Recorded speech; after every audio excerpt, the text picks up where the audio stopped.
2020년 9월 8일 부동산 주요 뉴스 시작하겠습니다. 첫 번째로 홍남기 재정기획부 장관이 내년 7월 3기 신도시 사전 청약 시작한답니다.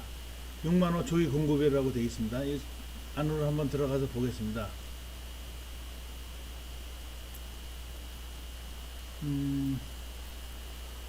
홍남기 내년 7월 3기 신도시 사전 청약 6만호 조기 공급.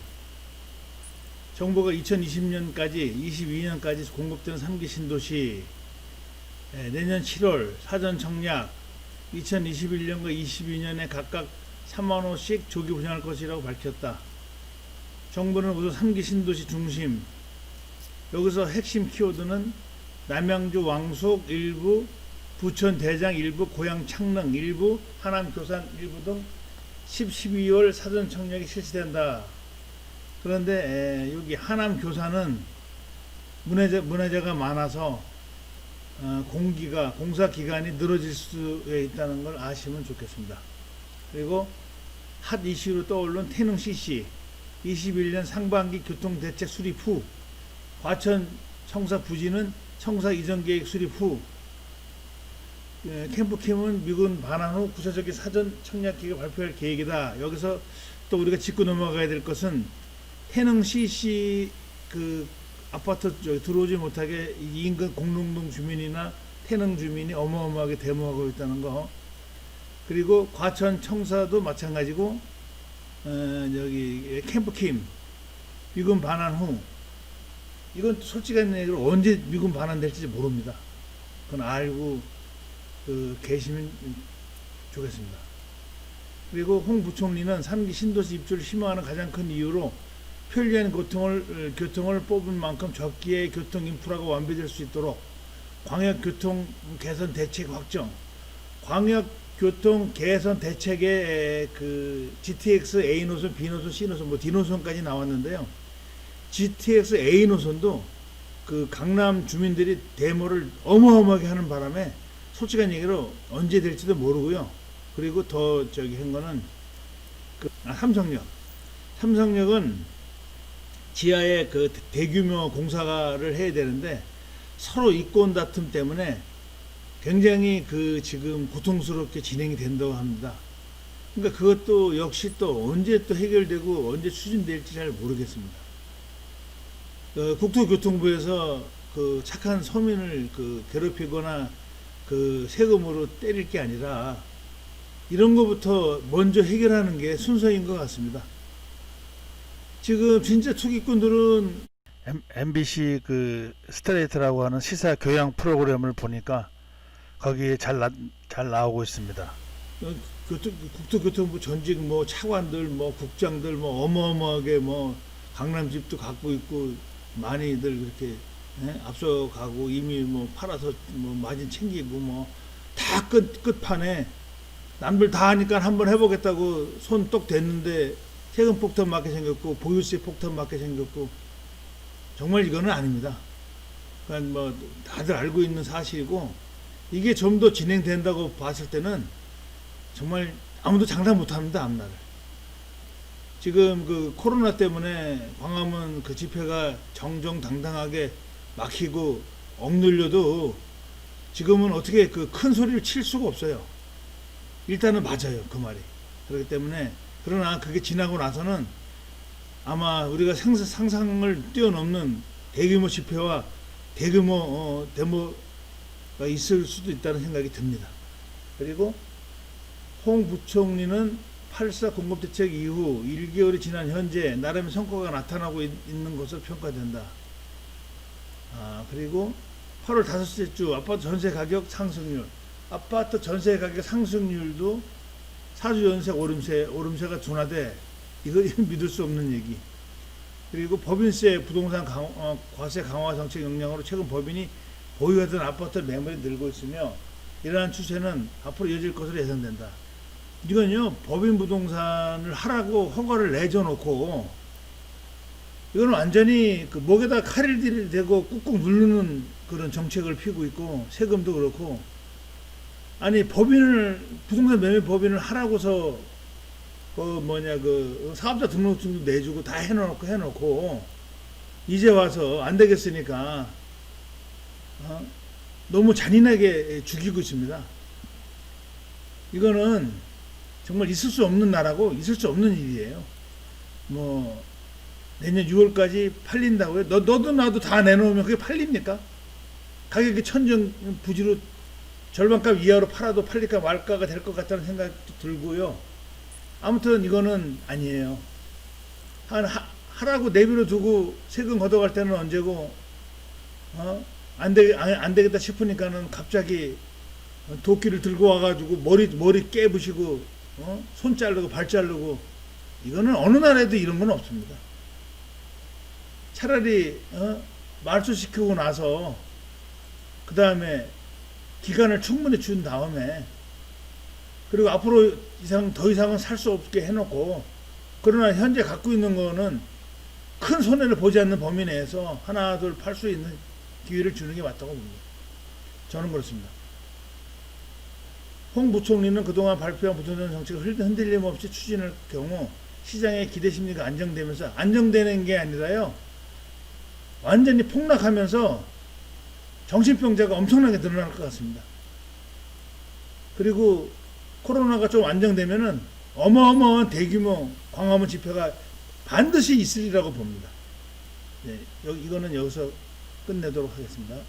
그리고 두 번째로 가겠습니다.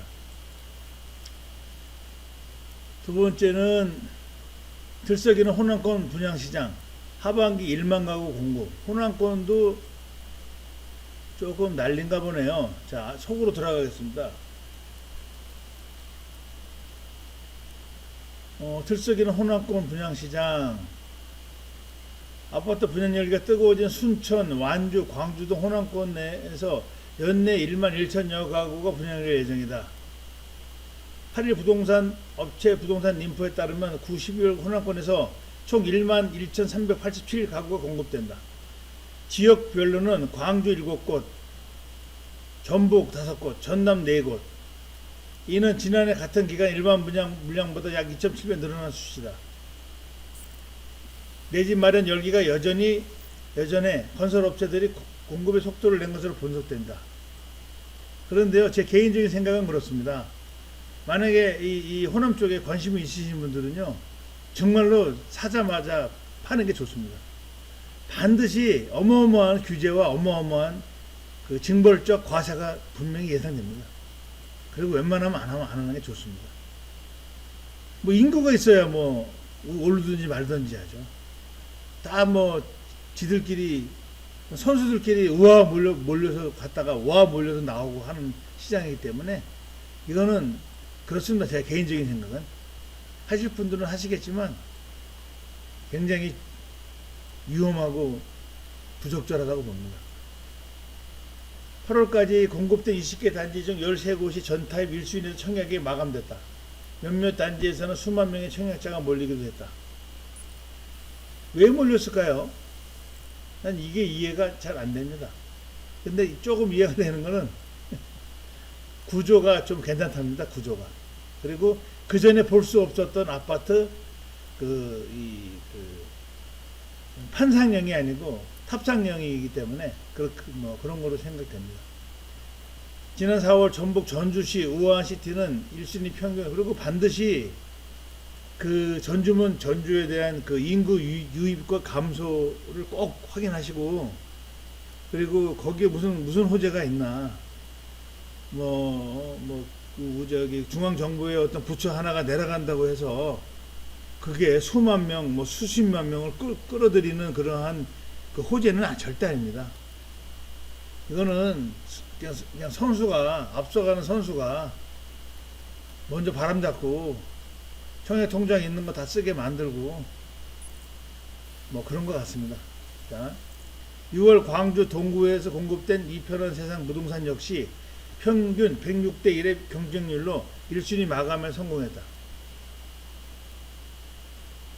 순천에서도 포레나, 순천, 한양 수자인 평균 22대 1로 각각 1순위 청약을 끌어내며 인기를 끌었다. 이건요 다 바람이에요. 바람. 이미 이 수도권에서 부동산으로 재미 본 사람들이 많고, 그리고 또 이 전라도 사람이나 이 경상도 사람들이 다 보셨어요. 아, 부동산으로 재미들 봤구나. 뭐 우리라고 하면 안 될 거 있어? 이런 마음가짐이 많이 작용한 것 같습니다. 그리고 저기 분양사무실에 모델하우스에 아마 타짜들이 좀 껴서 분위기 이렇게 세우고, 아줌마들 좀 끌어들여서 분위기 세우고 이런 게 아닌가 한 번쯤은 의심하고 들어가는 게 좋습니다. 제 경험상 그렇습니다. 옛날에 제 경험상 그 성남의 모 지역의 그 모델하우스에서 제가 분양 팀장을 하면서 분양을 해봤는데요. 뭐 어쩔 수 없이 타짜를 쓸 수밖에 없어요. 그리고 부동산 업자들 좀 선물도 좀 선물 공세도 펼치고, 그리고 좀 좋은 말 좀 해달라고 바람도 넣고, 다 뭐 그런 거 아니겠습니까? 그런데 이제 그게 이제 호남 지역으로 간 것 같은데요. 조심하셔야 됩니다. 지금 문재인이가 약이 바짝 올라 있는데 이거 그냥 그대로 보고 넘어가겠습니까? 그냥 완전 단타가 좋을 것 같습니다. 제 개인적인 생각입니다. 오해는 마시기 바랍니다. 그리고 광주의 경우 9월 중순 이후 분양권 전매 제한이 소유권 이전 등기까지로 강화되면 청약 경쟁률이 소폭 하락할 경우도 있다. 710 대책을 통해 이르면 9월부터 생애 최초 특별 공급이 계획된 것도 분양시장 흐름에 영향을 끼칠 가능성이 있어 눈여겨봐야 할 대목이다. 권일 부동산 인포 리서치 팀장은 광주 전매 제한 강화로 이내 하반기에는 전남 전북 지역 도시 아파트 청약 경쟁률이 더 올라갈 가능성이 있다고 짚었다. 이어 지방의 경우 브랜드 아파트 희소성이 크기 때문에 실수요자라면 입지 분양가와 함께 어느 건설업체가 시공하는지도 함께 고려해 청약에 나서는 것이 좋다고 조언했다. 예, 이건 여기까지 하겠습니다. 그리고 서초 아크로 리버파크 올해 최고 전세값 45km, 타워팰리스 상직하 일룸 한남 도일 등서 30억 이상 전세 1000만원 이상, 내는 월세는 흑석동 마크 힐스. 자, 한번 속으로 들어가 보겠습니다. 서초 아크로 리버파크 올해 전세값 40억 최고 기록. 제 개인적인 생각은 이건 뭐 글쎄 가족이 한 가족에 들어가서 살려고 전세 이 40억 주고 전세를 얻었을까요? 저는 그렇다는 생각은 안 듭니다. 뭐 조사를 해봐야 되겠지만 제 개인적인 생각으로는 이 코로나 때문에 이 가정집 사무실이 필요할 수도 있습니다. 교통도 좋고 반포가 교통 최고지 않습니까? 그러면은 40억 주고 전세를 얻을 때는 사장은 거기서 아예 숙식을 먹고 자고 직원들은 출퇴근하고, 그것도 아주 좋은 거 같은 생각이 듭니다. 뭐 40억 뭐 이자 해봐야 뭐 은행 이자 해봐야 얼마나 되겠습니까? 또 대기업 특혜를 이용해서 정부에서 내려주는 뭐 저리 그 융자금 받아서 전세 얻을 수도 있죠. 뭐 이런 건 저는 별로 크게 관심 없습니다. 자, 반포동 아크로 리버파크 소형의 전세값이 하락했다. 올해 가장 비싸게 전세 계약된 서초구 반포동 아크로 리버파크인 것으로 나타났다.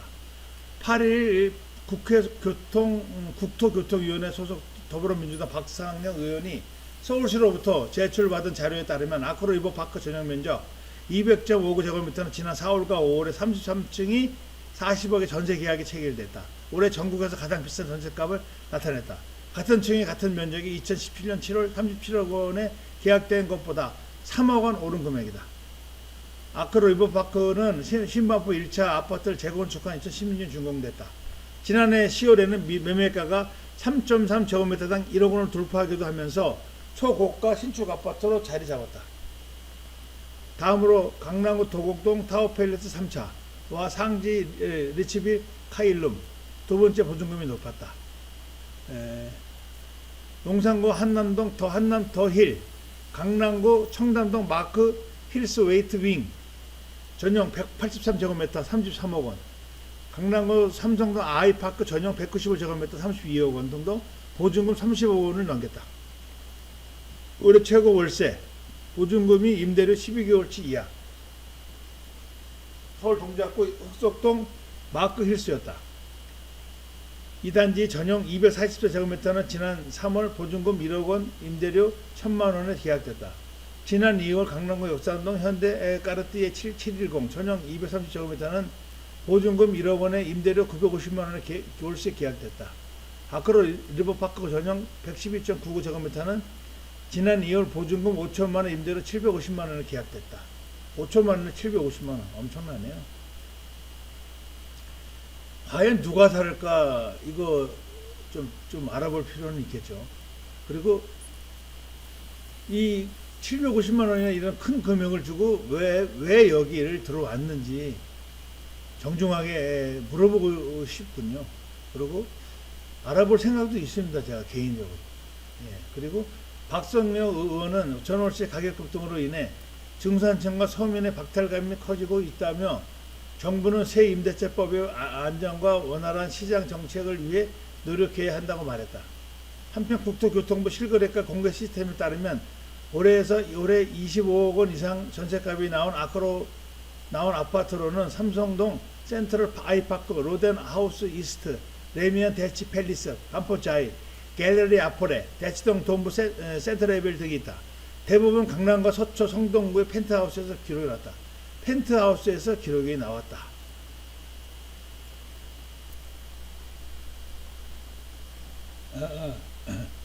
네, 이어서 옛 서울 역사 서울로 7017 공중 보행길 열린다. 한번 들어가 보겠습니다.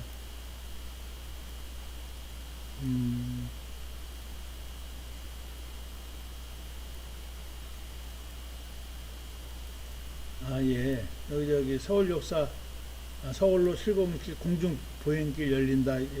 들어왔습니다. 이렇게 서울 역사에서 이 위로 옛날로 말하면 육교식으로다가 이렇게 연결을 한다는 얘기거든요. 예. 서울시는 서울역 일대 도시재생 사업의 하나로 한국철도시설공단 한화역사와 공동 추진해온 서울역 공공성 강화 사업을 완료한다고 8일 밝혔다. 공사가 마무리되면 서울 7017에서 공중보행길을 통해 옛 서울역사 옥상을 지나 서울역 대합실까지 걸어서 이동할 수 있게 됩니다. 굉장히 좋은 소식이네요. 이번에 개통되는 공중보행길에는 장미 터널도 설치한다. 걸터 앉을 수 있는 앉은 벽과 벤치, 장미 터널 등도 설치한다. 이곳이 쉼터 조성원 서울시와 중구가 함께 추진한다. 운영사인 한화역사는 기존 노후 건물의 외관을 개선하고 시민들을 위한 안내 시설물도 보완하기로 했다. 좋은 일이네요. 서울역의 공공성 강화를 할 것으로 기대한다고 말했다. 그리고 다음으로 넘어가죠. 공시가발 대란 우려, 재산세보다 무서운 건보료 폭탄.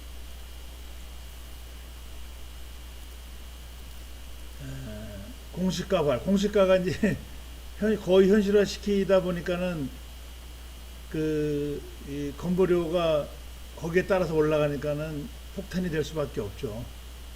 정부가 주택 공시가격을 시세에 접근하게 끌어올리는 공시가격 현실화 로드맵을 내놓기 위해 이달 말 공청회를 개최할 예정이다.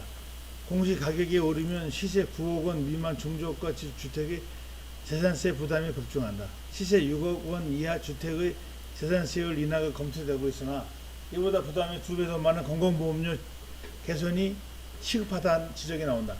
공시가격에 연동된 정부 제도만 기초연금,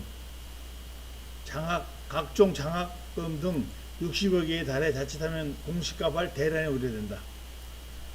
주택이 3억 원 이하는 공시가격이 1억 4천만 원, 보유세 23만 원, 건강보험료 연간 122만 4천 원, 3억에서 6억 원, 공시가격이 3억 1천만 원, 60만 원, 169만 원, 6억에서 9억 원은 4억 5천만 원, 90만 원 보유세, 건강보험료 186만 원.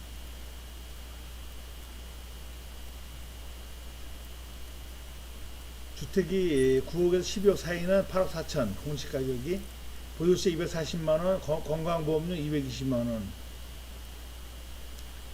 공시가격 로드맵 이달 말 공청회 현실화 90%냐 100%냐. 여기 6억에서 9억 사이는 보유세가 90만 원인데 건보료가 186만 원이면 대단한 거죠.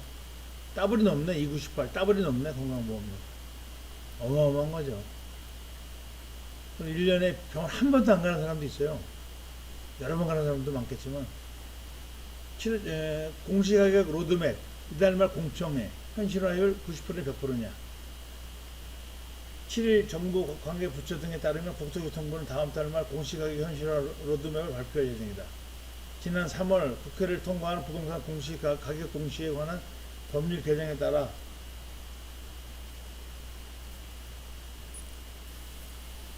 현실화율을 시세에 근접하게 올려야 한다. 현실화율은 주택 시세 대비 유형별 가격 대비율 60에서 80% 수준이다. 실거래가가 이루어지지 않는 주택이 대부분인 만큼 시세 90% 수준으로 공시가격을 올려야 안전하다 주장돼 있으나 선진국 사례를 참고해 현실화율 100%, 즉 시세 공시가격을 한 번에 끌어올려야 한다는 주장도 제기된다. 현실화율 100% 적용해야 법 취지에 부합한다는 지적이다. 정부가 로드맵을 어떻게 짜느냐에 따라 정책의 다양한 변화가 불가피하다. 재산세, 종부세 등 조세와 건강보험료, 기초노령연금, 기초생활보장 등의 복지 분야 10개, 각종 부담금 산정 기준, 정부 정책에 따른 행정 목적 등 60여 가지 목적에 공시가격이 활용되고 있기 때문이다. 꼼꼼하게 대비하지 않으면 후폭풍이 거칠 수밖에 없다. 당장 재산세 급증 우려가 제기된다. 그러면 한번 보세요. 지금 재산세 급증 우려된다가 제기가 된다가 아니라 이렇게 될 거예요. 되고 건보료 그렇죠. 또 보유세 그렇죠. 그다음에 양도세 뭐 취득세 하면 뭐 이거는 그냥 국민을 죽이겠다는 것밖에 안 돼요. 이거는 있을 수가 없는 얘기예요. 이미 부동산 투기꾼의 우두머리들은 전직 국토교통부 얘네들 뭐 등등 얘네들 또 정보를 받아가지고서 먼저 일찌감치 먼저 다 이렇게 하는 건설업계 애들 얘네들 이미 다 빠져나간 텅 빈 저기 술에 지금 뭣도 모르고 올라탄 투기꾼 아닌 서민들이나 시민들이 아주 모든 덤태기로 그냥 쓰게 생겼어요. 아주 그냥 뭐 나가 자빠질 지경입니다. 이거는 힘들어요. 이건 국가도 아니고 뭣도 아니고 진짜 참 웃깁니다. 진짜로 김정일이도 북한에서 정말 고위급 나쁜 놈 몇몇을 아주 직결 처분해서 죽이는 건 봐서도 뭐 직접 본 건 아니고 뭐 유튜브나 이런 거 통해서 봤지만 이거는 그런 놈들은 다 빠져나가고 이거는 뭐 진짜 쟤네들도 그렇게 보니까 혹시나 해가지고서 그냥 발 한번 들였다가 엿된 사람들 특히 그 부동산 매매 법인 한 사람들 아주 이러한 날벼락 없어요. 이건 차라리 죽이는 게 낫습니다. 이건 아니에요. 그리고 보세요. 정세균 국무총리는 시세 6억 원 이하 1주택자의 재산세 부담 경감을 고려 중이라고 밝혔다. 조금 이제 너무 밟으니까는 숨을 조금 쉬게 해주겠다 이 얘기인데 6억 원 주택 보유자 재산세는 약 42만 원 가량이다.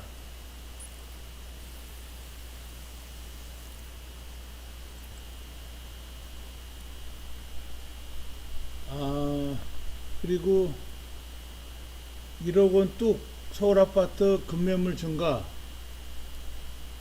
집값 하락 신호탄인가. 이달 들어 급매물 6.4% 늘어. 서울, 송파, 마포, 양천 순매수 심리는 갈수록 위축. 급매물 쌓이면 집값 하방 압력. 들어가 보겠습니다.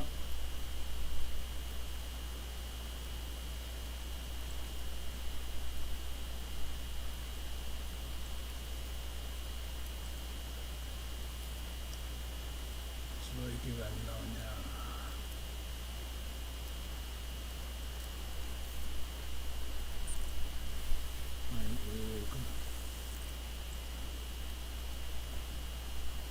여기 보면은 1억 원 뚝 서울 아파트 급매물 증가. 서울 아파트 시장의 매수세가 주춤해지는 가운데 주요 단지를 중심으로 최대 1억 원 이상 가격을 낮춘 급매물이 속속 등장해 집값 방향에 관심이 쏠리고 있다. 8일 부동산 빅데이터 업체 아파트 실거래가 아시엘에 따르면 증기업소에 등록된 서울 아파트 급매물은 이달 7일 기준 3,684건으로 8월 말 31일 3,463건과 비교해 일주일 새 221건 늘었다. 이는 온라인상에 등록된 급매물 중 중복된 매물을 제어하고 집계한 수치다. 해당 기간 서울은 그 전국에서 급매물이 가장 많이 늘어난 지역 1위에 올랐다.